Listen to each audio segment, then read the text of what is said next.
Bonjour à tous, bienvenue pour ce nouvel épisode d'Interaction, une interaction spéciale BCE.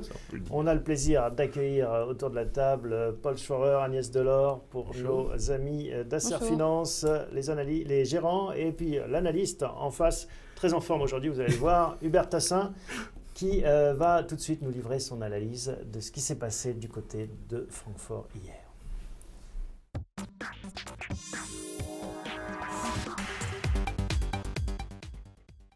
Hubert, alors, Mario Draghi. On va peut-être revenir en détail sur ce que Mario Draghi a annoncé.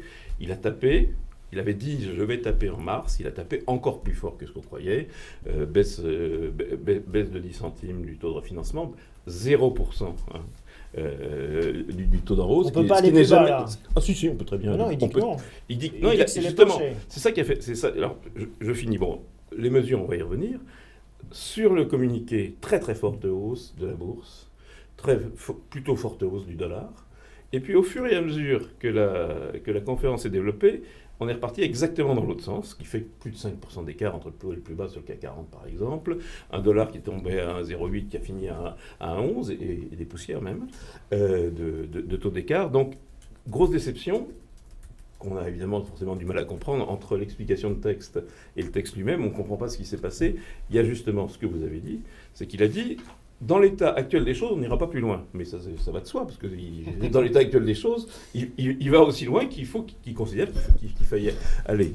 Paul, on revient sur les mesures déjà techniques. Les taux à zéro, il y a aussi la rémunération des dépôts. Oui, il y a les dépôts qui passent à moins 0,40. Il y a les facilités de caisse qui, elles, passent à moins 0,25. On baisse de 5 centimes, 10 centimes sur les dépôts. Je ne l'ai pas précisé puisqu'on était à moins 0,30. On a les taux directeurs qui passent à zéro, c'est-à-dire 5 centimes de baisse là encore. Et puis, surtout, des éléments qui sont sur la nature des supports que l'on rachète, c'est-à-dire qu'on va racheter 80 milliards au lieu de 60 par mois. Y compris des dettes d'entreprise. Et là est l'innovation, c'est qu'on va élargir les supports et c'est vraiment ça ce qui fait la différence. C'est-à-dire que ce sont dorénavant les entreprises de bonne qualité qui pourraient être présentées par les banques à la place des États. On a l'impression qu'il n'y a plus de limite. C'est-à-dire que moi, bientôt, je vais aller présenter mes créances à Mario Draghi. Bien sûr. Mais c'est bien l'objectif. Puisque quand les banques, parce que c'est la dernière mesure, c'est le TLTRO, comme ils appellent, c'est-à-dire que les banques vont pouvoir emprunter à 4 ans à taux connu. C'est-à-dire que si le taux est à 0 2 mois après leur premier emprunt, les banques vont avoir de l'argent à 0% précisément pour vous prêter. Agnès, est-ce que quand on n'a pas faim et qu'on vous dit que le buffet est gratuit, ça change quelque chose ? Non. Ça ne change rien du tout, vous n'avez pas faim, donc vous n'allez pas vous servir gratuitement. Parce que c'est un peu ça, c'est une métaphore, mais Mario Draghi dit l'argent n'est pas cher, emprunter, le problème c'est que l'économie réelle n'emprunte pas. Je ne suis absolument pas d'accord. Nous avons des taux réels qui ne sont pas forcément négatifs, positifs. Oui, on s'en fout, c'est l'envie derrière. Mais non, c'est pas l'envie derrière. C'est que pour faire repartir une économie, il faut des taux réels qui soient faibles. Les taux réels restent forts puisqu'il n'y a pas d'inflation. Donc même 0, c'est déjà cher. 0 et 0, ça fait 0. Non, 0 et moins 3, et moins 0,3, ça fait 0,3. Nous avons un problème. Il faudrait aller vers des taux négatifs, c'est ça que vous dites ? Pourquoi pas ? Mais c'est déjà arrivé. Les taux négatifs en taux réel, c'est arrivé pendant des périodes extraordinairement longues. Pourquoi on n'y va pas ? Parce que comme il l'a dit, les mesures ne justifiaient pas aujourd'hui. Pourquoi on n'y va pas ? Parce que l'inflation n'est pas là. Oui. Et c'est surtout ça le sujet. Aux États-Unis, l'inflation, elle est là. On a finalement encore inflation 2,2%. En inflation avec l'énergie et l'alimentation, on est à 1,4%. Donc là, on peut être en situation d'avoir des taux négatifs. En Europe, c'est plus difficile, même si nous sommes quand même en taux négatif. Mais là, vous parlez des taux négatifs relatifs. Taux réels. En réel. Taux réels, je parle des taux réels. Les taux réels, mais là, justement, il n'y a pas d'inflation, donc il faudrait avoir des taux négatifs. On est à 0,30 d'inflation en Europe sur un an. On a des taux à 0, on a des taux réels, des taux directeurs négatifs. Mais très légèrement. Ils ont été beaucoup plus négatifs. Donc c'est ça que je voulais dire. Non, mais baisser encore le taux directeur. Non, je crois surtout qu'il ne faut pas... Ça dépend pas de Draghi. Je reviens à la métaphore. Dans la métaphore, on dit si les gens n'ont plus faim, ils ne consommeront pas le buffet. Mais il vaut mieux avoir un buffet quand on n'a pas faim à côté de soi que d'être dans la queue en attendant que finalement on approvisionne les magasins. Et puis alors, il y a quelque chose qui n'est pas pris en compte, c'est que les effets de pouvoir d'achat liés au dollar, ils sont à 18 mois d'écart, grosso modo. Donc on a une consommation en France et aux États-Unis d'Amérique, mais dans toute l'Europe avec une fiscalité moins pénible, une consommation qui va être le moteur. Ça, c'est évidemment, c'est très regrettable, mais c'est comme ça. Pourquoi Mario Draghi fait ça? Parce qu'on a un vrai problème de croissance en Europe. Parce qu'on a un problème d'inflation. Oui, mais quelle est le corollaire? Quelle est la dérivée de non-croissance? Quand il n'y a pas de pression artérielle, ne doit pas s'occuper de la croissance. Quand on est malade, on n'a pas de pression artérielle. L'inflation, c'est la pression artérielle. Donc le corps économique européen est malade, il n'y a pas d'inflation. Mario Draghi se dit, je vais essayer de leur redonner envie d'aller faire des courses. Sauf que le ménage n'a pas envie. Mais si, le ménage a envie. La consommation est en train de se développer. La consommation progresse. Parce que le ménage est intelligent. Il sait que tout ce qu'on vous donne gratuitement là, on va le reprendre après. Néanmoins, le taux d'épargne est augmenté. Les banques en France ne jouent pas leur rôle aussi par rapport aux États-Unis. En Europe, on va dire. Pas en France, c'est un La peu injuste. Banque centrale n'est pas là pour faire la croissance d'un pays. Ce sont les autres agents économiques qui doivent le faire, que ce soit les États ou que ce soit les entreprises. Donc, on ne peut pas reprocher à la Banque centrale de ne pas faire la croissance. Ce qu'on pourrait lui reprocher, c'est de ne pas donner les conditions qui permettent cette croissance. Et ce que je trouve très intéressant dans ce qui est apporté par la partie corporate, enfin la capacité de racheter de la dette corporate, de la dette émise par des entreprises, c'est qu'on peut ainsi libérer le bilan d'un certain nombre d'entreprises de produits qui sont consommateurs de capital, d'une part, et restaurer à terme une partie de la rentabilité des entreprises qui s'est quand même vue très dégradée, d'une part par les taux bas. Banque centrale. Oui, bien sûr. Oui, ça c'est totalement, dans son rôle. Politique économique. Effectivement que la politique budgétaire devrait accompagner la politique de la Banque centrale. Ce n'est pas le cas. Donc ça, on n'y peut rien. La Banque centrale reste quand même un peu la Bundesbank. Mais elle est surtout, et elle a le même défaut que la Fed, son patron vient d'une banque, de la plus grande banque du monde, et il prend des mesures qui sont trop favorables aux banques et pas assez à l'économie. Ça, c'est mon point de vue. Mais est-ce qu'il a le choix? C'est ça la question. On a deux enthousiastes là. Pourtant, on avait les mêmes sauts de cabri il y a un an, quand Draghi avait proposé 60 milliards, mis 60 milliards sur la table. Ça n'a rien changé, puisqu'il continue à essayer on est en croissance. De mettre Monsieur Draghi nous dit, si j'avais rien fait, vous n'auriez pas 1,5% de croissance. On est en croissance modérée, légère, mais ce qu'on a vu au mois de février, c'est pour ça que Draghi a agi d'une manière très forte, c'est-à-dire qu'on a une déflation au mois de février, et c'est la crainte qu'on a actuellement sur l'Europe. Donc, et puis, on est une économie qui n'est pas créatrice d'emplois. Les entreprises n'investissent pas. Il faut modifier notre code de travail. Donc, et c'est... je le dis autrement. Est-ce que ça va servir à quelque chose, ce qu'a fait Draghi?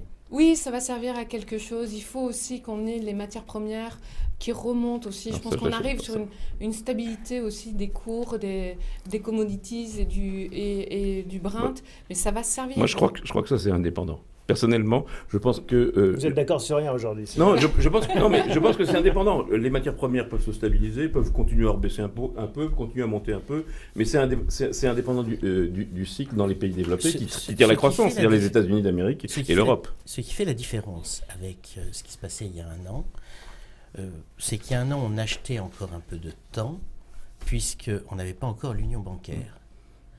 Aujourd'hui, on a l'union bancaire et on peut s'attaquer à nettoyer les bilans des banques. Et les banques en Europe financent 80% de l'économie encore. Donc c'est toujours important. De là à être enthousiaste et euphorique, non, allons pas trop vite. On a encore quelques écueils et on a surtout le besoin de voir une perspective donnée par les politiques budgétaires, par les stratégies d'entreprise. Comment est-ce qu'on fait pour redonner goût aux entreprises d'investir et aux banques de prêter? Les banques, elles ont le goût de prêter. C'est effectivement, c'est la demande qui n'est pas forcément là. Mais encore une fois, sur une zone comme la zone euro, avec la démographie qui est là, avoir 1,5% de croissance, c'est très très loin d'être une catastrophe. Donc on se satisfait de ça et puis les périodes de croissance, elles viennent d'autres choses. Elles viennent de gains de productivité, elles viennent de beaucoup d'autres choses. Aujourd'hui, la croissance, elle est alimentée, par la baisse des matières premières et la resolvabilisation des ménages américains qui fonds d'épargne d'ailleurs, et des ménages européens. Oui, et d'autre part, si on réduit la pression fiscale sur les ménages, on se retrouve donc dans une situation où ils auront la possibilité de consommer. Il y a tout un tas de leviers qui existent, qu'on semble avoir oubliés aujourd'hui, mais qui sont finalement ceux qui, demain, créeront une dynamique supérieure. Alors, les graphiques, vous nous avez apporté plusieurs graphiques pour illustrer tout cela. Les taux directeurs des banques centrales, pour commencer, comparaison entre la BCE et la Fed. Oui, le point qui est important, c'est que finalement, on a eu deux stratégies différentes. Une stratégie américaine avec finalement le début de la remontée, et on est toujours effectivement en Europe dans une stratégie de baisse, même si on nous dit que c'est la dernière baisse, ce qui ne veut pas dire qu'on n'ouvrira pas tout le spectre des mesures non conventionnelles et qu'on est en train effectivement de l'ouvrir comme cela avait été fait aux États-Unis. Donc à 18 mois, 2 ans, la situation devrait être de ce point de vue fort différente. Alors la peur de la déflation, c'est le graphique suivant. Ça, oui. C'est un graphique amusant, ça, celui-là. Ce que je cherche à illustrer, c'est que finalement, on n'a pas tout à fait compris ce qui s'était passé hier avec ce renversement sur la devise en particulier. Alors on va le voir le graphique, parce qu'on l'attend. Il arrive. Et c'est moi qui l'envoie, pardon. L'idée, c'est pour ça qu'on l'attend. L'idée, c'était que tout simplement de constater que finalement les taux à 5 ans, qui sont ceux qui servent à financer l'économie, sont remontés hier, finalement. Et on a peut-être, à travers cette réunion de la BCE, signé le point bas des taux 5 ans souverains pour les années à venir. Est-ce qu'on a encore des cartouches dans le fusil de Mario Draghi ? Oui, toutes les mesures non conventionnelles sont encore là, et il a même la possibilité de faire, comme l'a fait le Japon ou comme le fait la Suisse, d'avoir des taux réels, enfin, des taux directeurs négatifs. Et c'est pour ça que les marchés repartent de l'avant aujourd'hui. Ils ont réfléchi, ils ont dormi dessus. Non, on revient au niveau d'avant-hier. Alors, il ne faut pas non plus exagérer. On veut bien être positif. Je vous ai amené on a rayé la baisse d'hier. Voilà. Je vous ai amené justement un graphique qui permet de voir. Alors, avec en bleu, avec une forme un petit peu bizarroïde qu'on appelle des bougies, avec référence à l'échelle de gauche, c'est le CAC 40 dividende réinvesti. C'est un test d'ophtalmo aussi. Donc, on voit très clairement qu'on a eu une journée particulièrement ample. L'amplitude de cette journée est assez considérable. On a fait plus 3-2 presque. Voilà. Oui, on a fait 5% pratiquement. Et on voit qu'on a, on a ce qu'on appelle une vraie bougie avec un corps de bougie et une flamme allumée qui est immense. Donc la journée est quand même très, très particulière. Aujourd'hui, on est en train d'occuper la mèche, finalement.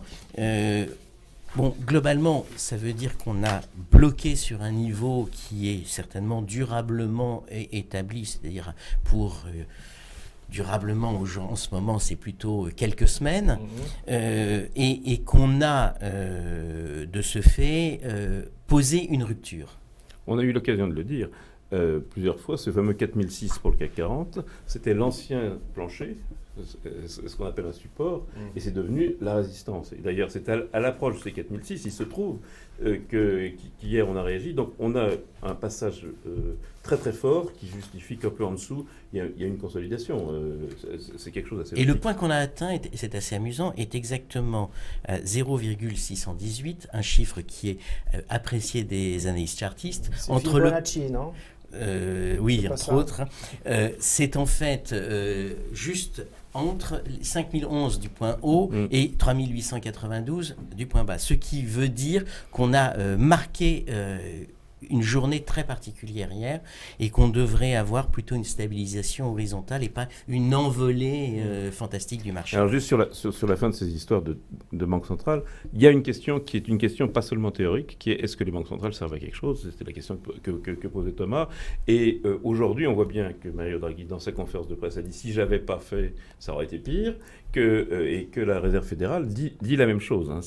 Les banques centrales sont en position défensive pour justifier qu'elles ont servi à quelque chose, alors qu'on sait qu'aux États-Unis, la croissance est venue, éventuellement d'ailleurs. Les banquiers centraux sont contents d'eux. Oui, ils viennent tous de chez Goldman Sachs en plus. À ce propos, d'ailleurs, il est intéressant de regarder finalement le comportement du pétrole qui est en orange et le comportement des bancaires. Alors, les flèches marquent l'évolution par rapport au début de l'année. Et là, on est dans la situation où on voit très clairement que sur le pétrole, on semble avoir fait la mutation, alors que la décision de la Banque centrale est peut-être d'accompagner celle qui est nécessaire du côté du secteur bancaire pour que, effectivement, le marché puisse repartir. Bon, parfait. On va voir où tout cela nous emmène avec la seconde partie, notre tableau de bord.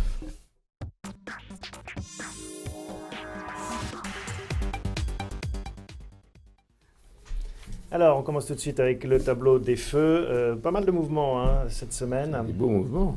De beaux mouvements qui sont intervenus avant que la Banque centrale ne parle, donc c'est encore plus intéressant.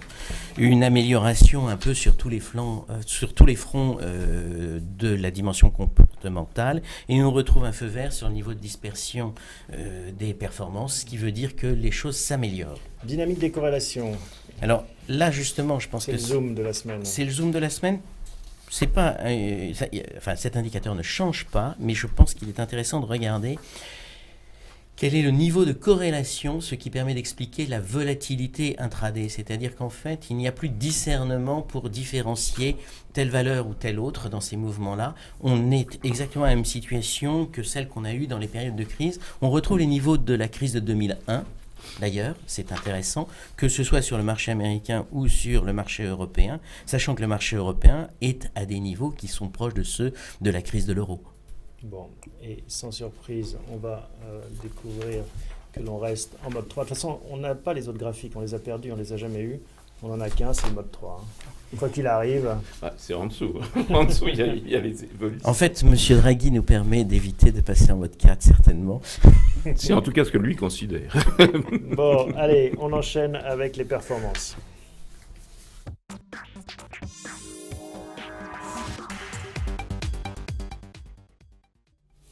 Alors, on va découvrir tout de suite les performances de cette semaine. On va voir ce graphique qui s'affiche avec plutôt des contre-performances encore. On est en territoire négatif. Oui, on est légèrement... C'est hier soir. Hier soir. Donc on est... on sous-performe légèrement. Donc je dirais seulement de 0,12 sur la semaine. Donc voilà. Mais du coup... Mais comme souvent, quand ça baisse, on freine et on va moins vite à la baisse, mais on va moins vite aussi à la hausse. Oui, mais ce qu'on s'est rendu compte surtout, comme là on parle notamment Paul a parlé de l'indice CAC 40, de sa stabilisation, ce qu'on se rend compte actuellement, et c'est pour ça que nous, tactiquement, on a pris de l'ETF 4, parce qu'il y a une telle volatilité dans les actions, on va le voir au cours de Donc ça, l'émission. le l'ETF4, c'est l'indice... c'est un panier représentant l'indice. Le CAC 40, c'est les fameux trackers. Voilà. Non, mais on peut prendre un exemple. Les bancaires qui aujourd'hui montent de 7 à 10%, hier baissaient quasiment de l'équivalent, sur la semaine font 3 à 5%. Donc les attraper... c'est une question quand même de chance, plus il y a trop de volatilité pour l'instant. Et ça va durer. Il y a trop de volatilité et ça va durer. On est dans des marchés qui sont partis pour être très volatiles parce que on ne sait pas.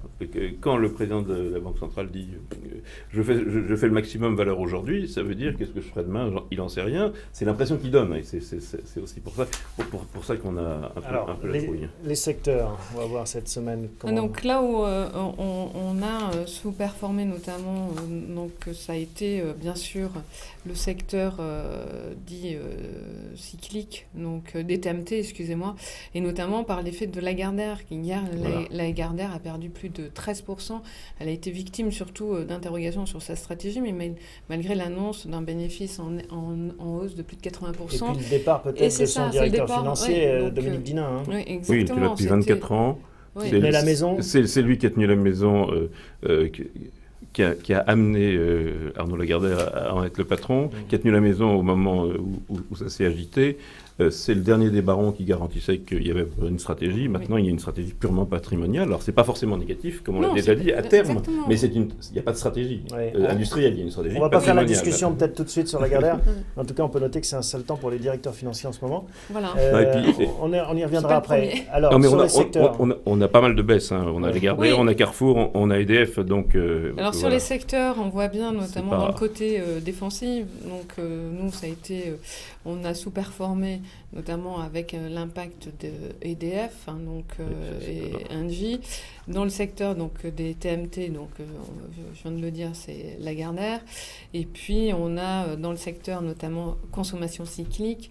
Donc, ce qui nous a semi-cyclique, ça a été aussi tout l'aéronautique, l'industrie qui a été pénalisée. Ce n'est pas les secteurs qui rebondissent dans un premier temps avec des mouvements sur la baisse des taux. Et surtout, c'est comme des valeurs dollars. Il y a pas mal de valeurs dollars sur lesquelles on est un peu désespéré, parce qu'on imaginait que Draghi allait pouvoir faire baisser l'euro, et il ne le fait pas baisser. En fait, la nouvelle, ça sera la semaine prochaine, la Fed. La Fed, la hausse des taux, ou vous avez taux pas en mars, mais il faut que ça urge. Allez, voilà ce qu'on pouvait dire pour ces performances. On passe à la partie comité de gestion.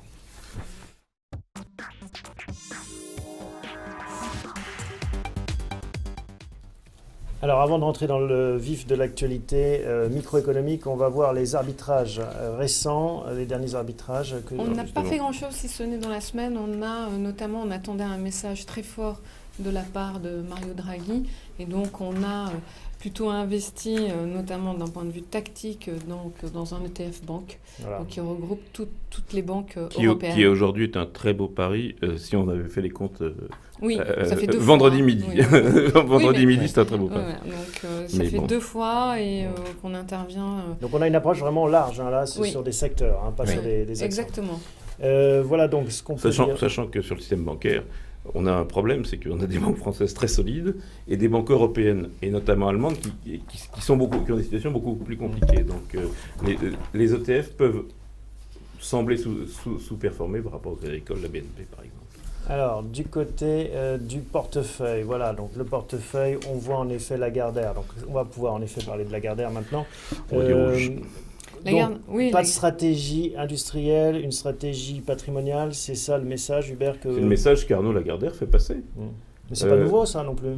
C'est de plus en plus. C'est-à-dire que l'idée, c'est quoi? C'est vendre par appartement, on va continuer à détricoter. Oui, c'est une stratégie patrimoniale et plus vraiment de développement. Moi, c'est le sentiment, qui me donne.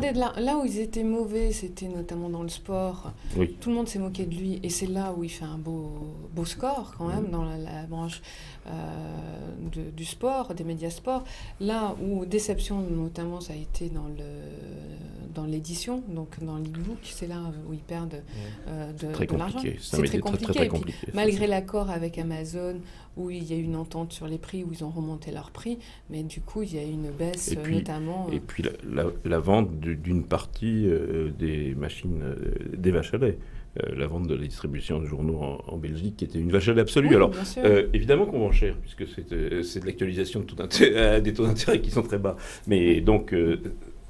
c'est en train de devenir une holding patrimoniale d'un genre particulier, mais ils peuvent nous surprendre. Peut-être qu'un jour, ils vont nous annoncer une stratégie industrielle. Oui, mais Lagardère, notamment, a une jolie distribution de dividendes. Donc, elle nous a bien défendu depuis le début de l'année, puisqu'elle ne perdait que 5% par rapport à un marché qui avait... Qu'est-ce qu'on fait de Lagardère? On garde ça en portefeuille? Oui, on garde Lagardère dans le portefeuille. Moi, je dirais, elle se ressaisissait aujourd'hui, mais comme je vous disais tout à l'heure, il y a une telle volatilité sur les actions, le moindre grain de sable qui et le départ de Dinin, c'est quand même un signal qui n'est pas favorable. Oui, c'était le garde-fou de Lagardère. Maintenant, il a mis son commissaire au compte. Bon, donc je dirais, c'est pas n'importe qui non plus. Donc, et aussi, il y a une impression de grosse stabilité longue.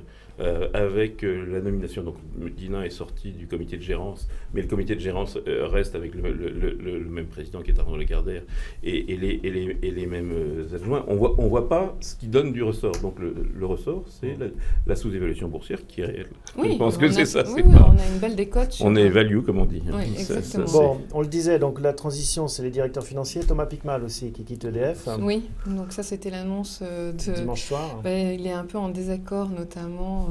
je dirais, avec la politique, je dirais, interne d'EDF et puis avec les Anglais. Donc, On va voir le cours d'EDF, on va voir le portefeuille pour constater que... EDF, on sait quel est le problème. Le problème, c'est de prendre toutes les tôles qui se baladent, donc Areva, et puis de financer ces nouveaux réacteurs. Madame Royal a dit ce que l'État pouvait faire. L'État peut rallonger la durée de vie des centrales et à ce moment-là, EDF ne vaut pas 10 €, mais peut-être 20. Donc, et en même temps, elle parle d'une augmentation de l'électricité de 0,5, donc c'est un peu le chaud et le froid. Mais est-ce que l'objectif d'être en mauvaise situation n'est pas la meilleure façon d'obtenir une hausse des tarifs? Je pense que Monsieur Lévy joue une communication financière catastrophiste. Bon, par ailleurs, il y a quand même un différent avec son directeur financier, qui peut-être pense qu'il laisserait aussi bien à sa place. En même temps, on a l'impression que de toute façon, ça échappe...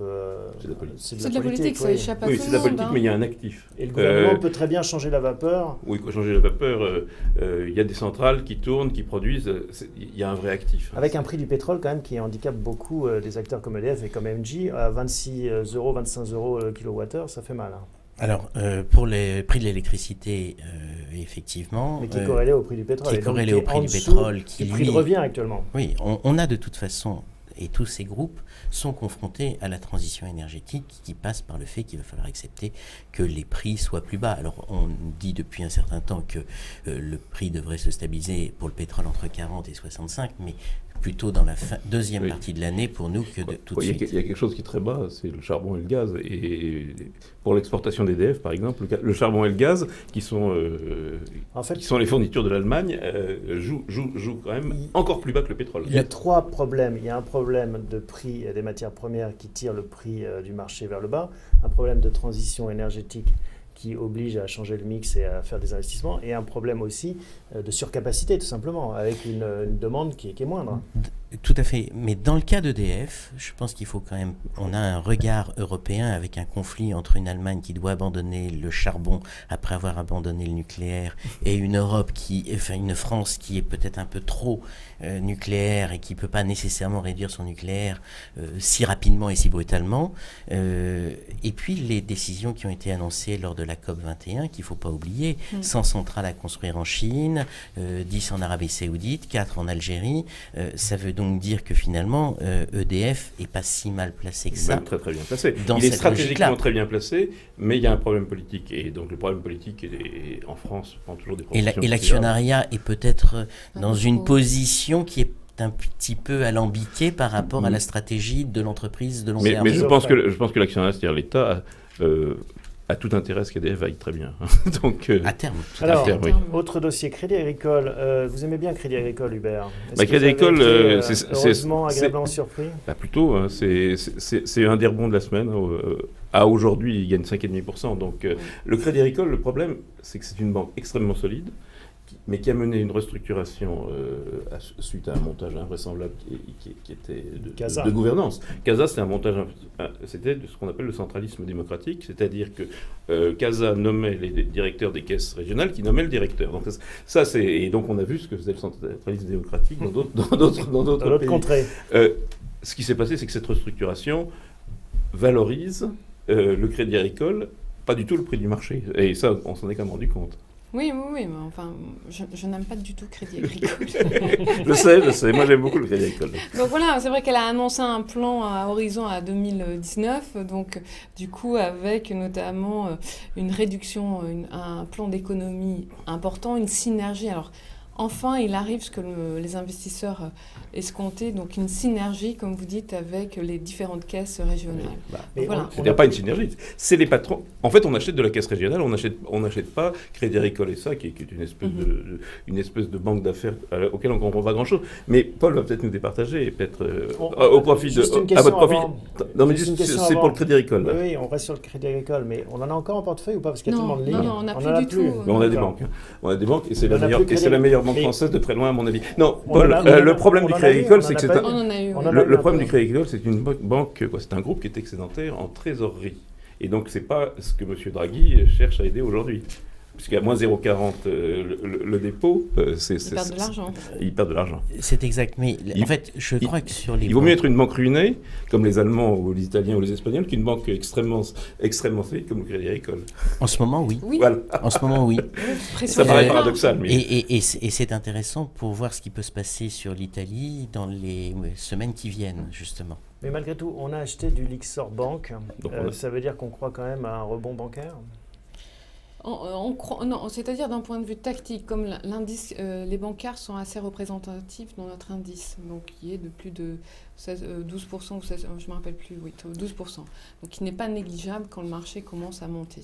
Donc voilà, donc du coup, on a pris l'ensemble, comme c'était une intervention européenne, l'ensemble des banques. On a refait ce qu'on a fait lors de la précédente intervention de M. Draghi. On a joué la BCE et on l'a joué pour profiter des banques. On a dit M. Draghi veut aider les banques. Donc forcément... Il va le faire. Rapidement, Carrefour. Carrefour et Casino. Et Casino. Oui, Carrefour et Casino. Donc du coup, elle a publié notamment... une moins bonne performance, c'est notamment côté France avec Dia France, donc qui nous pénalise. Et puis on a aussi l'Asie qui continue de pénaliser quand même la consommation en Chine surtout. Mais pour l'instant, donc, on pense que ces résultats pourraient s'améliorer, notamment parce que sur l'Europe, ils sont bons. Donc l'Europe du Sud, les résultats sont bons. Donc du coup, on reste notamment favorable sur Carrefour. Et notamment, c'est pour vous reparler de cette volatilité au sein des actions, le moindre grain de sable, le marché. C'est un manque de confiance et un manque de stabilité. C'est peut-être aussi un changement de repère, parce qu'on vient de le dire sur les banques, on le dit sur la distribution, les consommateurs sont au sud, ils ne sont pas au nord, alors que les exportateurs étaient au nord. Donc finalement, on est en train d'assister à une prise de conscience que finalement la politique européenne est en train de s'organiser aussi par rapport au Sud. Et peut-être ça, c'est une innovation. On arrive au terme de l'émission. Qu'est-ce qu'on fait cette semaine, Agnès ? Qu'est-ce qu'on fait cette semaine ? Pas grand-chose. Je pense que si le marché continuait de monter, et si on retrouve une stabilité, une volatilité qui se détend, on vendrait nos ETF CAC pour faire des choix stratégiques, notamment sur des actions. Voilà. Et lesquelles ? Alors, il ne faut pas oublier que le 21 mars, il y a Sodexo qui va rentrer dans l'indice CAC 40, donc à la place d'Alstom. Aller manger un peu de Sodexo. On en a déjà un joli poids, pas loin de 3%, mais je pense qu'elle va attirer pas mal d'investisseurs et notamment c'est une valeur qui s'est bien défendue depuis le début de l'année. Et puis la semaine prochaine, on attend notamment des assemblées générales et un roadshow notamment d'Alstom 14 mars ou 15 mars qui sera très important. A contrario, si le marché continue à tomber, à s'orienter vers le sud, on ne toucherait à rien. Je pense que si les moindres baisses violentes, c'est des occasions pour revenir à l'achat sur le marché. On a un peu plus de 10% de cash sur notre fonds. D'accord. Et je pense ça va être la fourchette haute maintenant. Et donc regarnir certaines de nos lignes, pas exactement. Forcément des nouvelles... Oui, pas forcément. C'est-à-dire que encore une fois, le consommateur américain et le consommateur européen sont là. Et c'est vraiment un truc important. Et ils vont être là de plus en plus avec leur resolvabilisation. Et donc ça, c'est important. En revanche, ce qui est sûr, c'est qu'on est dans une période de forte volatilité. Oui. On est dans une période de rupture. On ne va pas le redire 50 fois. La crise de croissance de la Chine est une rupture par rapport à sa croissance exponentielle. C'est tout. Et donc, quand vous avez... la deuxième, la troisième économie du monde, ça dépend si on compte l'Europe comme une économie qui fait quelque chose de ce genre, c'est pas de la rigolade. C'est pas de la rigolade, mais il faut garder le sourire quand même. Interaction chaque semaine, chaque vendredi, 12h30, 13h, nos spécialistes autour de la table pour vous guider dans vos choix et vous mettre tout sur la table en toute transparence, la gestion de ce fonds commun de placement. À la semaine prochaine.